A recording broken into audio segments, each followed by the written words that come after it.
समस्याएं दो तरह की होती है। पहली समस्या जिस पे आप कुछ एक्ट कर सकें, रिएक्ट कर सकें। एक्ट तो कर सकें, कम से कम रिएक्ट ना तो सही, एक्ट जरूर कर सकें। दूसरी समस्या होती है जिस पे आप सिर्फ चुपचाप बैठकर उस डिसीजन को गुजर जाने दें, उस फैसले को हो जाने दें, उस काम को मुकम्मल हो जाने दें। इसके अलावा आपके पास कोई और दूसरा रास्ता होता नहीं। तो दो तरह की समस्याएं हैं। और झारखंड में जितने भी वीर सपूत पैदा हुए हैं, जितने भी छात्र पैदा हुए हैं, जितने भी माताएं और बहनें पैदा हुई हैं, लड़के पैदा हुए हैं, भाई पैदा हुए हैं, उन सभी के लिए एक ये बहुत ही बुरी बात है कि उनके लिए झारखंड में कुछ रखा नहीं है। हमेशा से यहाँ पे समस्याएं रही है और आगे भी रहेगी। जिस तरह से मैं बार बार कहता हूँ कि आप लोग नीचे कमेंट सेक्शन में पूछने लगते हो कि मैया योजना के खिलाफ क्यों बोलते हो बार बार। ये 2500 रुपए का जो खैरात सरकार सबके मुंह में ठूस रही है ना, देखना ये बैकफायर तो करेगा ही करेगा। और इस तरह के डिसीजन आपको और भी देखने को मिलेंगे। सरकार कितनी नियुक्तियों को कंप्लीट करा पाएगी मुझे नहीं पता। बोलोगे इतना बड़ा मोनोलॉग देने की क्या जरूरत थी, डायरेक्ट मुद्दे पे आ जाते। मुद्दे पे इसलिए नहीं आ रहा हूँ क्योंकि आप 250 रुपए के लिए वोट, 2500 के लिए वोट दे देते हो किसी अरे गहरे को, और वो फिर आपको इसी तरह के चक्रव्यूह में फंसाएगा और बार बार आपको फांसेगा। बाकी आपकी इच्छा, आपकी मर्जी। वोट आपका देना सैद्धांतिक अधिकार है, दीजिए। संवैधानिक अधिकार है, दीजिए, आपकी मर्जी। और ऐसे लल्लुओं को जिताते रहें, 2500 रुपए खैरात में पाते रहें, बाकी नौकरी भूल जाइए। अब देखिए क्या हुआ है वो मैं आपको बता देता हूँ। वीडियो बनाने का कोई मुझे उम्मीद नहीं थी कि मैं वीडियो बना भी पाऊंगा, क्योंकि इतनी वाहियात खबरें सिर्फ झारखंड से आ सकती है। अब बोलोगे कि क्या हो गया, कुछ बुरा हो गया क्या? नहीं, बुरा नहीं हुआ, अच्छा ही हुआ है।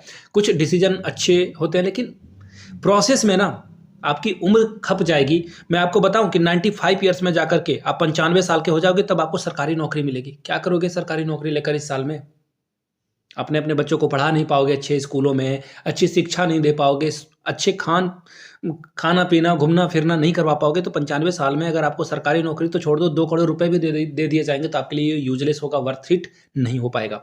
अब देखिए यही काम सरकार कर रही है। और ये जो सहायक आचार्य की भर्ती प्रक्रिया है ना, मैं इसको भांप लिया था पहले ही कि ये भर्ती प्रक्रिया पूरी नहीं हो पाएगी, क्योंकि जनवरी दिसंबर में जब हाईकोर्ट का ऑर्डर आया कि सीटेट को यहाँ पे वैलिड किया जाएगा, उसके बाद से मुझे लग रहा था कि ये जो है लंबे पेज में फंसने वाली प्रक्रिया है।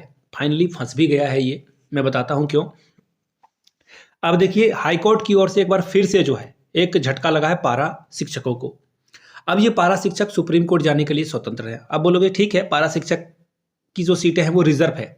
आपको भी पता है कि झारखंड में एक से एक दिग्गज इंसान है। अब कोई एक इंसान आगे उठ करके जो है इसको कॉल आउट कर देगा कि भाई झारखंड में जो है 13,000 सीटों का बंटवारा क्यों किया जा रहा है? 13,000 शिक्षक के लिए जो है और 13,000 पारा टीचरों के लिए रिजर्व क्यों रखा गया है? ये पारा टीचर क्यों यहाँ पे 13,000 क्यों? अब इस पे एक केस हो जाए तो मजा आ जाए। मैं तो चाहता हूं कि इस पे एक केस हो जाए। पारा शिक्षक को क्यों रिजर्वेशन दी जाए? मैं कहता हूं पारा शिक्षकों के अंकों में आप 50 अंक बढ़ा दो, 20 अंक बढ़ा दो, 30 अंक बढ़ा दो, वेटेज बढ़ा दो ना, क्योंकि उनके पास एक्सपीरियंस है। Very good. मैं मानता हूं कि उनके एक्सपीरियंस को आप बीट नहीं कर सकते हो, आप भले ही कितना नंबर ले आओ। उन्होंने उतने दिनों तक स्कूल चलाया, 10-15 साल से अपने खून पसीना से स्कूल को उन्होंने दिया है, अच्छी बात है। 20 नंबर प्लस कर दें उनके स्कोर में, 30 नंबर प्लस कर दें, 50 नंबर प्लस कर दें, लेकिन खैरात की सीटें रिजर्व कर दोगे तो फिर हो ही जाएगा। और मैं आपको बताता हूं इसका डिसीजन आपको दिख जाएगा जब ये हाईकोर्ट का ऑर्डर अभी आ चुका है कि अब जो पारा शिक्षक है उनके लिए जो न्यूनतम प्रतिशत अंक था, जो अनिवार्य रूप से तय रखा गया था, सरकार ने उसे हटा दिया।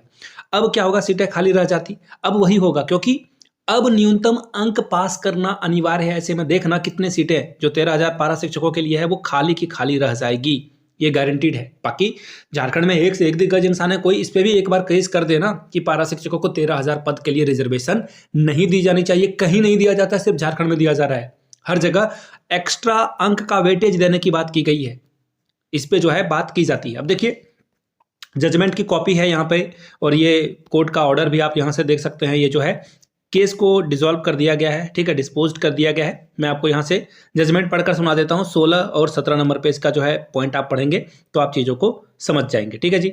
मैं आपको पॉइंट नंबर 16-17 पढ़ा कर दिखा देता हूँ ताकि आप चीज़ों को अच्छे से समझ पाएँ। बाकी यहाँ पे इंग्लिश में दिया हुआ है, I will explain it Hindi. यहाँ से देख लीजिए, ये रहा, ये देख लीजिए। अब जो है यहाँ पे क्या बातें बताई गई है मैं आपको आराम से समझा देता हूँ, ठीक है। यहाँ से आप देख लीजिए 16 number, accordingly the writ petition is allowed the relaxation provided in 2022 rule vide memo, ये नंबर वगैरह है, ठीक है।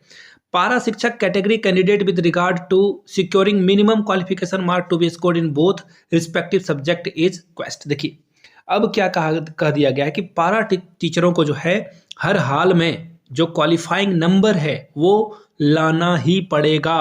बीच में जो है नियम बदला गया था, ये नहीं किया जा सकता है। अब मुझे पता है कि कुछ धतूरे लोग आएंगे और कमेंट सेक्शन में बोलना शुरू करेंगे कि सीटेट को भी बीच में शामिल किया गया था। देखिए, ये केस अलग है। वो बोला जाता है ना कि ये साल दूसरा था, वो साल दूसरा है। उसी तरह से सीटेट का केस अलग है। झारखंड के निवासी, देखिए जेटेट जो है ना, ये आपके हक के एग्जाम के लिए है। जेटेट आप हक से बोल सकते हो सरकार को जेटेट का आयोजन कराइए। आप वैकेंसी के लिए सरकार को नहीं बोल सकते हो कि वैकेंसी निकालिए, हम लोगों को जो है जॉब लेनी है। सरकार इस पे बाध्य नहीं है, इस पे बाध्य है, सीटेट पे बाध्य है। अगर आप जेटेट नहीं करवाते हो तो सीटेट आपको लेना पड़ेगा। ये रूल है, एनसीटी के रूल के अकॉर्डिंग आपको साल में एक बार शिक्षक पात्रता परीक्षा अपने यहाँ लेनी होगी। अगर आप नहीं लेते हो तो फिर आपको जो है सीटेट को अपने यहाँ अलाउड करना होगा। इसी पे तो सारा केस चल रहा है। वहां से अभी सुप्रीम कोर्ट से कोई डिसीजन आया नहीं है। We have to wait. Supreme court के डिसीजन को अब आप बहुत सारे लोग कमेंट कर रहे थे कि अब आ जाएगा दिसंबर में। लोगों ने ना कमेंट में झड़ियां लगा दी थी 10 दिसंबर को जो है, या 10 या 12 को ये जो है कोर्ट का ऑर्डर आ जाएगा और सुप्रीम कोर्ट जो है डिक्लेयर कर देगी आर या पार, यानी कि या तो सीटेट के साथ या सीटेट के बाद। एलआईसी की तरह जो है, या तो सीटेट को अलाउ किया जाएगा या फिर बिना सीटेट के रिजल्ट को पारित कर दिया जाएगा। यही दो चीज़ें होगी और तो कुछ होने वाला है नहीं। तो ये दिसंबर चला गया और अगर आप उससे 30 दिन ऐड कर दो तो जनवरी भी चला गया। मुझे ये अंदेशा था कि ये जो कोर्ट केस में ना चीज़ें फंसेगी, इसलिए मैंने एमएड में एडमिशन ले लिया। मैं आपको क्लियरली बताता हूँ, मैं अपने स्ट्रेटेजी को बताता हूँ। और मेरी एमएड की परीक्षाएं मुझे फरवरी में ही ये जो है केस वगैरह होना शुरू हुआ था, आहट हुई थी। उसी समय मुझे पता था कि ये जेटेट वाले चैन से इस भर्ती को नहीं रहने देंगे, वो सुप्रीम कोर्ट जाएंगे ही जाएंगे। तो मैंने एमएड में एडमिशन ले लिया और 23-25 के सेशन के हिसाब से, एक्चुअली 23 में जो एडमिशन नहीं हुआ था, लास्ट टाइम में ये एडमिशन को आगे बढ़ाया गया था, रजिस्ट्रेशन नहीं हुआ था। 23-25 के सेशन में मैंने एडमिशन लिया है और मैं आपको बता सकता हूँ कि एग्जामिनेशन मेरा चल रहा है सेकेंड सेमेस्टर का। तो ये पूरी एमएड मेरी कंप्लीट हो जाएगी, लेकिन ये भर्ती प्रक्रिया कंप्लीट नहीं होगी। अब आप बोलोगे कि ऐसे कैसे बोल रहे हो? ऐसे इसका रीज़न है, मेरे पास वैलिड रीज़न है। क्योंकि अभी सुप्रीम कोर्ट डिसीजन दे देगी, इसके चांसेस बहुत कम है। 6 महीने के बाद जो है आप एक बार जो है सुप्रीम कोर्ट को याद दिला सकते हो कि हाँ भाई, ये डिसीजन आपने रोक के रखा था, सरकार इस पर कुछ काम कर दीजिए। उसके बाद कुछ डिसीजन आ सकता है, सुप्रीम कोर्ट उसके बाद सोचेगा। अदरवाइज वो चुपचाप हो गया तो आप कुछ कर नहीं सकते हो। तो सुप्रीम कोर्ट के डिसीजन पे ही सब कुछ है और ये डिसीजन अभी आया नहीं है। ये डिसीजन आने के बाद रिस्पॉन्स की के बारे में आपको लड़ाई लड़नी होगी। उसके बाद किसकी लड़ाई लड़नी होगी, उसके बाद सरकार नियुक्ति प्रक्रिया कंप्लीट कराएगी। कैसे कराएगी नहीं कराएगी वो बात की बात है, अभी इसमें लंबा वक्त लगेगा। तो इन चीज़ों को देखते हुए मैं आपको एक बात बता सकता हूं कि आप लोग जितने भी भाई बहन इस वीडियो को देख रहे हैं, बहुत सारे लोग उत्साहित हैं बीईओ की परीक्षा को लेकर, ठीक है। उन सभी के सपनों को तोड़ने जा रहा हूं और मैं क्लियरली बता देना चाहता हूं कि जितने भी यूट्यूब पे एजुकेटर है ना, उनकी क्वालिफिकेशन मांग लेना। बीएड तो बीएड छोड़ दो, डीएड भी पास कर रखा है किन लोगों ने कि नहीं, पढ़ा रहे हैं। बीईओ की जो है सिलेबस आया नहीं है लेकिन पढ़ा रहे हैं, अच्छी बात है, पढ़ाएं, शिक्षा का सिद्धांत पढ़ाएंगे। और ये पूरा सिलेबस बीईओ के जो सिलेबस है, या तो मास्टर इन एजुकेशन किया हुआ व्यक्ति ही इन्हें पढ़ा सकता है या नेट क्वालिफाइड व्यक्ति ही पढ़ा सकता है। मास्टर इन एजुकेशन जिसने किया है या फिर एमएड जिसने किया है वही इस एग्जामिनेशन को पढ़ा सकता है, ठीक है ना। अब या फिर तो कोई बहुत शौकिया तौर पर बहुत एजुकेशन की बुक को पढ़ रहा है, नेट क्वालिफाई कर लिया है, वही इस एग्जामिनेशन को क्रैक करा सकता है। बाकी आप पढ़ रहे हो, अच्छी बात है, पढ़ाई करते रहनी चाहिए। पढ़ाई आप बीईओ की परीक्षा को भूल जाइए, अभी ये 2 साल के बाद ही आएगी। मैं आपको क्लियरली बताता हूँ, ये कोर्स बेचने का, टेस्ट सीरीज बेचने का तरीका है।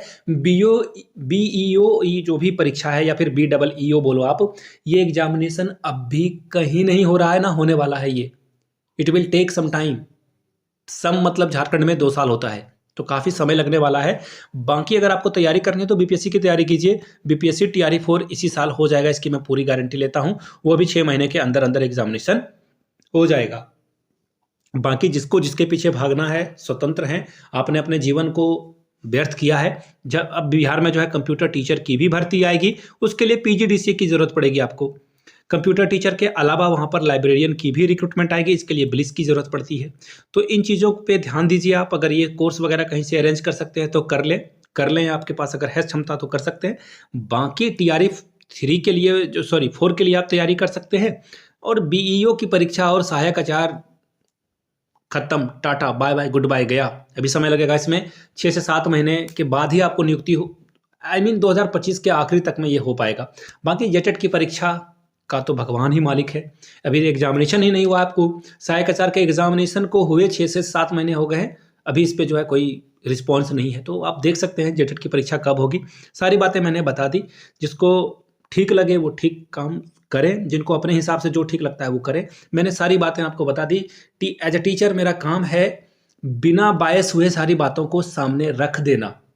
उस पर कैसे आप रिएक्ट करोगे, it's completely in your hand.